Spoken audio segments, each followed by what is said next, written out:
Hello and welcome to Five Questions with Dr. Fein. I am Marc Fein. Appreciate you tuning in for our podcast again. Dr. Fein is not with us this week.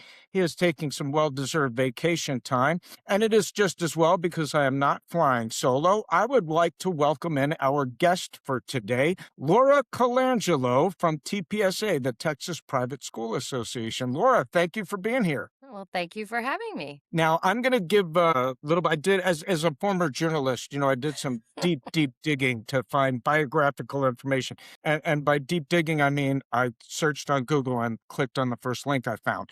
That- But you went to Duke, politics and Spanish, right?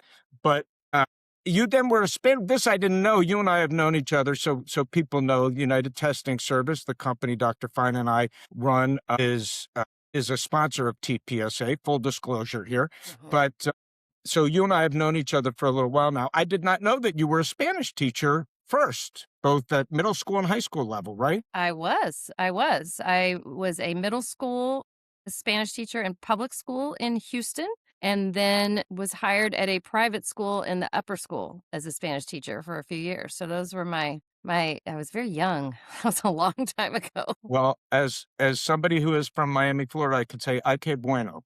See, That's about all I got, not though. okay. So, See, well, then you went into administration. You were head of school. Is it am I remembering this right? St. George's, is that right? St. George's, yes, that's here in Austin. Early childhood, a little Episcopal preschool. I was the head of school there, and it was 5 very busy but wonderful years. I learned a ton being a head of a school. I'm sure. And now executive director for TPSA. Again, that's Texas Private School Association. Well, I have the honor and privilege of representing the now about 1,200 private accredited schools in the state of Texas. And so that they enroll at a little over 300, depending on, the count, 300 to 350,000 students. So I get to be the voice, the public voice of private schools in the state. So schools join our organization. I am their lobbyist in Austin and in DC. So I spend a lot of time in the Capitol during legislative session. And then I spend a lot of time outside of the Capitol visiting schools, talking to schools. You and I were in many different cities in Texas in the last year, explaining what happened politically and the bills we got passed and the bills that we killed, and taking concerns and feedback from schools into my work in the Capitol and in state agencies. In the past year, we've been implementing the Texas Education Freedom Account, the TEFA program. I know we'll get into that, but that's been a huge lift. Are still building the plane while we're flying it right now. But the good news is, the headline is that there are 96,000 students in the state of Texas that are getting education freedom accounts and are going to be able to go to the school of their choice. And many of these students never thought they would be able to afford a private school, and now they can. So that's what keeps me going, is thinking about those kids, and they're just now getting the award and just now finding their spot in the private school. So we haven't even gotten to the good part when they're starting school in August. So it's been a journey. I mean, I've been doing this for 13 years now. The effort to get this done was way before me. I mean, at least 20 years to get a bill like this passed. So it's been a long time coming, and it is being implemented with fidelity to make sure that this bill and these students are low income and special needs students. And we had to fight for that. I want to back up first, because there are some people who might not fully understand everything that we're talking about. So basically, people will refer to it as a voucher program, Right. or whatever you want to call it. You are providing financial help for students so that they can go to private school and choose private school instead of the government is providing that financial help. Talk a little bit about the path. You mentioned 13 years, but I know the last couple of years were crazy. I mean, I know the one story about you basically being there for like 22 hours straight in Austin. Yes, we had the House, as you remember from civics class, you have a House and a Senate, and they both bodies, legislative bodies, have to vote on a bill in order for it to become law. So the Senate, we've gotten this bill passed a few times, probably 5 or 6 times over the past 6 or 7 years. The House of Representatives was the stumbling block, and it was 150 members, and you go through the committee process. I feel like I'm, how a bill becomes a law situation, Yeah, but this is like a so politics class for me. Yes. so we had a hearing, the last hearing about this bill. It was in March, and it started at 8 o'clock on a Tuesday morning, and we left Wednesday morning at 6. So Yeah, and 22 hours. sitting in a chair in a room in front of a dais with all the lawmakers, and to their credit, they were there that long. I mean, Right. I did nod off, I think, at one point, but they were on camera and the whole time. And so we had to sit there. It was an endurance test, but it was so important. And it showed the reason it lasted so long is public comment. There's so many people that wanted to weigh in on this idea, pro and con. And Right. so in the legislative, in a democracy, you want to hear from everybody who registers and has an opinion and wants to make sure that it's heard. So you honor that and you respect that. So we did. We sat in those chairs for 22 and a half hours to make sure that we heard all the voices. And then the legislators went after that and voted, and it became, that was not when the bill passed. That was one part of the process. It had to go to the floor, and that was another late night. But that was only until like 2 a.m. I think I was home by 3 a.m., so that was Yeah, fine. easy. Yeah, but, programs this important, it should take time like that. It should be a process that is very deliberate, that is very inclusive and respectful. And you don't just, wave a wand and create a program like this for kids. I mean, we were fighting really hard because we believe in it, but we're also very respectful of those people that were afraid of this idea and afraid that it was going to ruin public schools. And we went through, data point by data point just to allay those fears. And that was really important because while I do represent all the private schools in the state, public school success is important to all of us.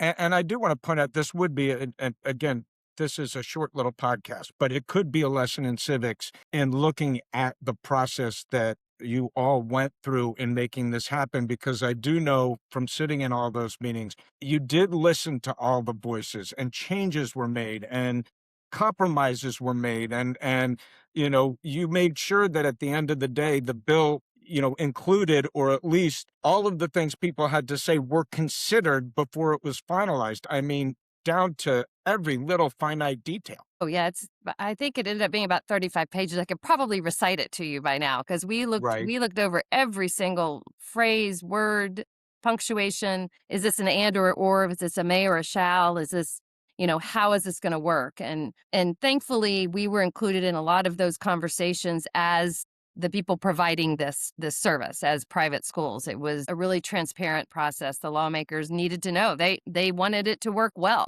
They didn't just want to push it through for a Right. political win. They wanted to make sure, and this was Brandon Creighton, Senator Creighton, and Chairman Brad Buckley in the House. We sat for hours and talked through because this rollout, we've had 9 months to get this program, $1 billion program rolled out. And there have been very, very few speed bumps along the way where we've had a problem. I mean, the I'm comptroller's knocking on wood office. for you.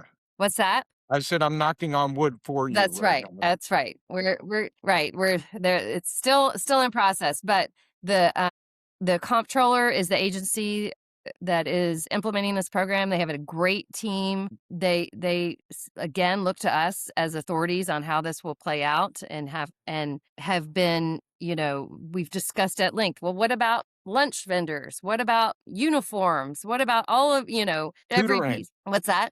Tutoring. Tutoring.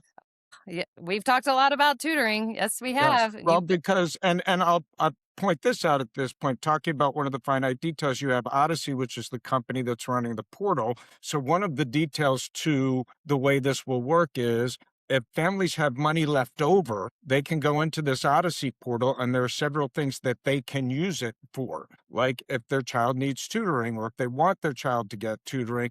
Now you have to be a company like United Testing Service, as an example, has to be in that portal. So they can go into the portal and everything is right. I'm looking for my phone so I can hold it up. Everything's in the palm of your hand, right? There's a website, makes it really easy for parents. It has. I mean, it's amazing how user friendly it is. It's going to look like your Amazon cart. you have this amount of money, and then these eligible providers, and you can say, I want to spend $50 on this tutor, and it there it goes. It's kind of magic. And So tell me some of you mentioned that you dug into the details and what other states have done. Why is this a good thing for somebody who questions it or might be concerned about it? Why is this a good thing for the state of Texas and for other states if they're watching what we do? Why is it a good thing that there's something that they should consider? well, the one thing I know, I've been in education for about 30 years now, and the only thing I know for sure is that there is no one way to educate every child, and that every child's educational needs are different. And we want as many options for those children as we can provide. And that should be really incredible public schools, and we want them to thrive. It should be all the different types of private schools. It should be home schools, micro schools, all of these types of school. There will be a fit for that child. You just have to find it. And what we did with this bill is open up access to one or two, actually, private schools and homeschool segments that for families, wealthy families could afford that and always have been able to afford that. Lower income families have not been able to afford that and are stuck with one option with school. And while that works, that public school system works for the vast majority of Texans, there are some that it does not work for. And those are the ones that we are focusing on. And those are the ones that got funded. And in order to get these accounts, you had to have an IEP. So you had a disability that would generate an IEP in the public school district, and you had to be low income. And that was the first tier.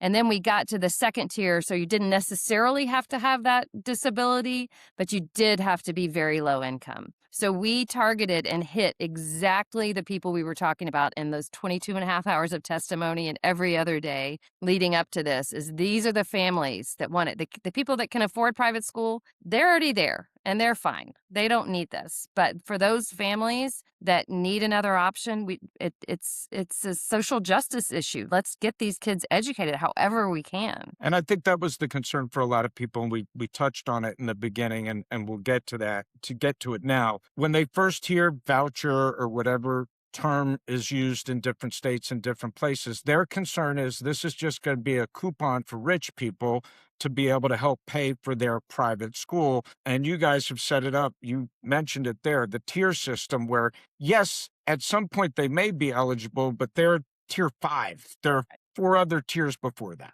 Yeah, we had, I think it was 275,000 students applied for this, and 96,000 were funded. So there were some wealthy people that applied, but they didn't get the award. So it showed the interest in the program. But yes, we were very, very intentional about targeting those families that could not already afford private school. Now, there were other people at the Capitol really pushing for a universal, meaning let's just let everybody get this account. And other states have gone to that. So Florida, Arizona, Utah, West Virginia, I think there's one more, do have a universal program, whereas any taxpayer with a school-age kid can qualify for this account.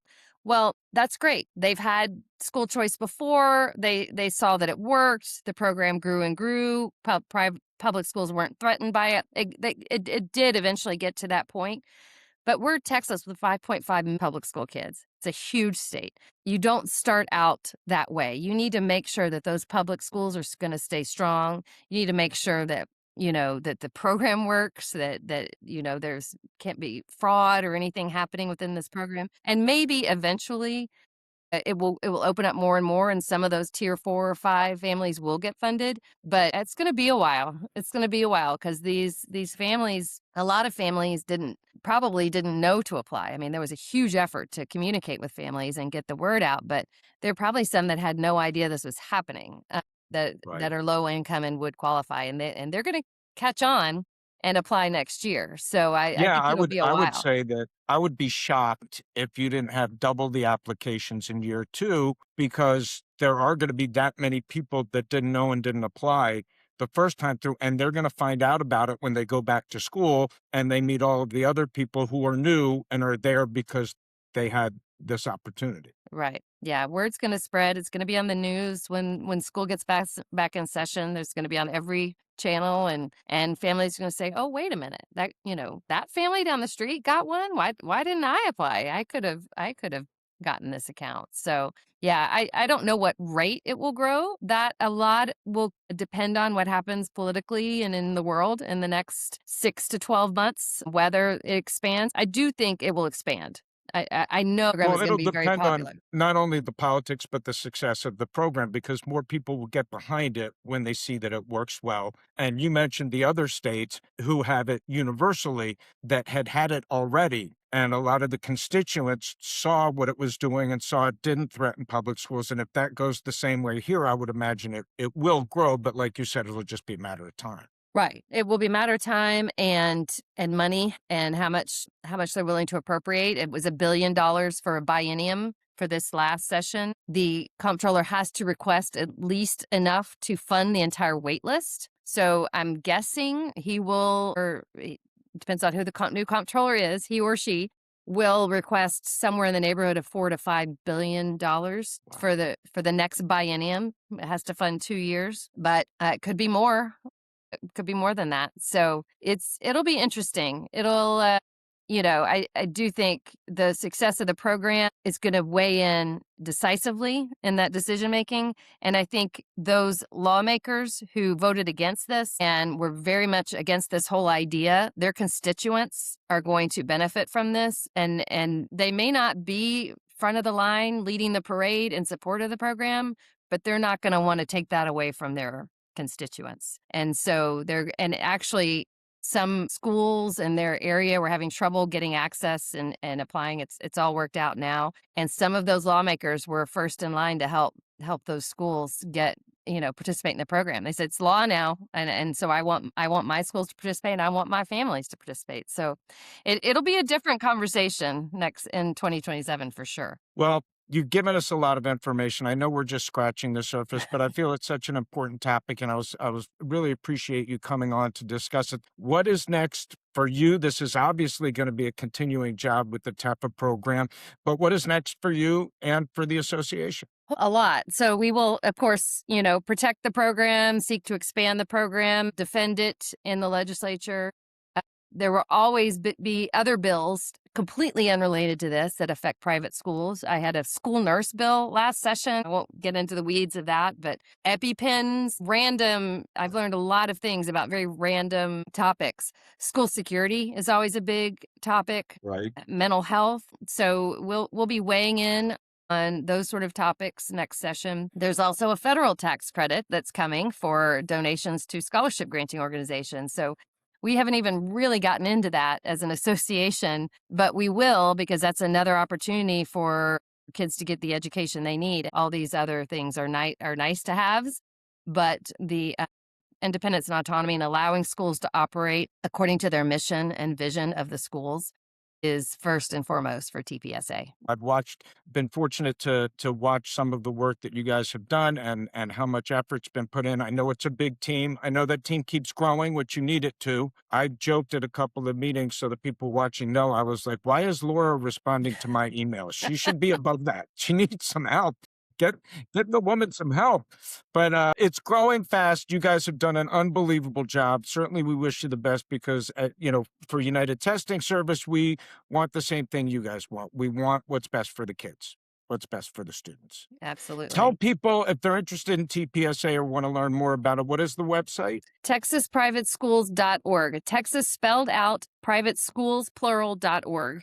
And there's all kinds of information there. All right. And I'm going to put that up on the screen here. And I'll also put our website up there, UnitedTestingService.com. If you have any questions for us, you can always reach out. Laura, thank you so much for joining us. Thank you. It was a pleasure. And we'll see you at the next TPSA meeting. Absolutely. All right. Take care.